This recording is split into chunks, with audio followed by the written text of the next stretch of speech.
Dubai mama. എന്താ മോളിക്കുട്ടി? ദേ കൃഷ്ണ വരുന്നുണ്ട്.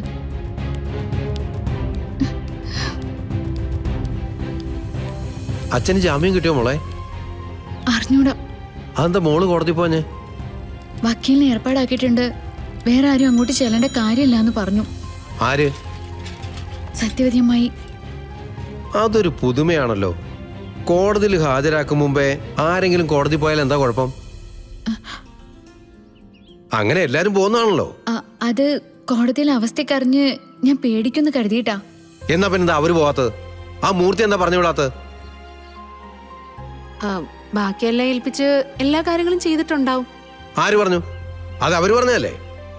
അതൊന്നും സത്യമായിരിക്കില്ല. അച്ഛന്റെ കാര്യത്തിൽ അമ്മായി എന്തിനാ കള്ളം പറയുന്നേ? എനിക്ക് അവരെ മുമ്പേ പിടിച്ചിട്ടില്ല. ഇതിനിടയിലൊക്കെ അവരുടെ എന്തോ ഒരു കള്ളക്കളി നടക്കുന്നുണ്ട്. അവരും ആ മൂർത്തിയും കൂടെ ചേർന്ന് എന്തോ ഒരു ചതി നടത്തുന്നുണ്ട്. ഇല്ല ഗോപാലമാമ, അവരങ്ങനെയൊന്നും ചെയ്യില്ല. അമ്മയുടെ കാര്യം ഒന്ന് ആലോചിച്ച് നോക്കിയേ. സ്വന്തം കുടുംബം ഉണ്ടായിട്ട് പോലും അച്ഛനോട് സ്നേഹമുള്ളത് കൊണ്ടല്ലേ കൂടെ നിൽക്കുന്നേ? കൂടെ നിൽക്കുന്നതിന്റെ ഉദ്ദേശം സ്നേഹമാണെന്ന് ആര് പറഞ്ഞു? വേറെന്തെങ്കിലും ആണെങ്കിലോ? വേറെ എന്താ മാമൻ എന്തൊക്കെയാ പറയുന്നേ? എനിക്കെല്ലാം കൂടെ കേട്ടിട്ട് തലയ്ക്ക് ഭ്രാന്ത് പിടിക്കുക മക്കളെ. എന്നെ അറിയത്തിരുന്നെങ്കിൽ ഞാനും കൂടി പോയനല്ലോ കോടതിയിലേക്ക്. കാര്യം എന്താണെന്ന് നേരിട്ട് അറിയാമായിരുന്നല്ലോ. ഇപ്പൊ നമ്മളിനി അങ്ങോട്ട് പോയിട്ടും കാര്യമൊന്നുമില്ല. ആ സമയമൊക്കെ കഴിഞ്ഞു. ഓരോരുത്തർ പറയുന്നത് വിശ്വസിച്ച് അടങ്ങി ഒതുങ്ങി ഇരുന്നാ ഇങ്ങനൊക്കെ പറ്റും. അച്ഛന് ജാമ്യം കിട്ടുമായിരിക്കും അല്ലേ? സാധാരണഗതിയിൽ ജാമ്യം കിട്ടേണ്ടതാണ്. പക്ഷേ ഇപ്പൊ ഈ പറഞ്ഞത് വെച്ച് കേട്ടിട്ട് എനിക്ക് നല്ല സംശയമുണ്ട്. മാമനൊന്ന് വെറുതെ ഇരുന്നേ. ജാമ്യം കിട്ടിയില്ലെങ്കിൽ അനിയൻ സാറിനെ ജയിലിലേക്ക് കൊണ്ടുപോവില്ലേ? അതാണോ അവളോട് പറയുന്നേ? കേൾക്കുമ്പോ എല്ലാവർക്കും വിഷമം ഉണ്ടാവും എന്ന് കരുതി മനസ്സിൽ തോന്നുന്നത് പറയാതിരിക്കാൻ പറ്റുമോ?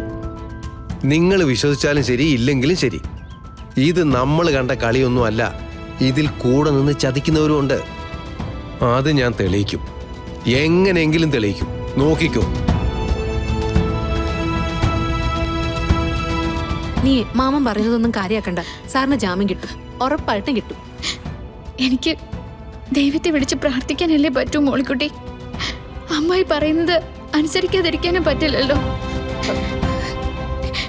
ചിലപ്പോ ഞാൻ അച്ഛന്റെ കൂടെ വന്നില്ലായിരുന്നെങ്കിൽ അച്ഛനെങ്കിലും സമാധാനമായിട്ട് ജീവിച്ചേനെ അല്ലേ? ഇനി അതും പറഞ്ഞു തുടങ്ങിക്കോ. ഈ നടന്നത് എന്തെങ്കിലും നിന്റെ കുറ്റം കൊണ്ടാണോ? നീ ഒന്ന് റിലാക്സ് ആയി കൃഷ്ണ. കുറച്ച് കഴിയുമ്പോ നോക്കിക്കോ, അച്ഛൻ ഇങ്ങ് വരും. അപ്പൊ തീരും നിന്റെ വിഷമമൊക്കെ.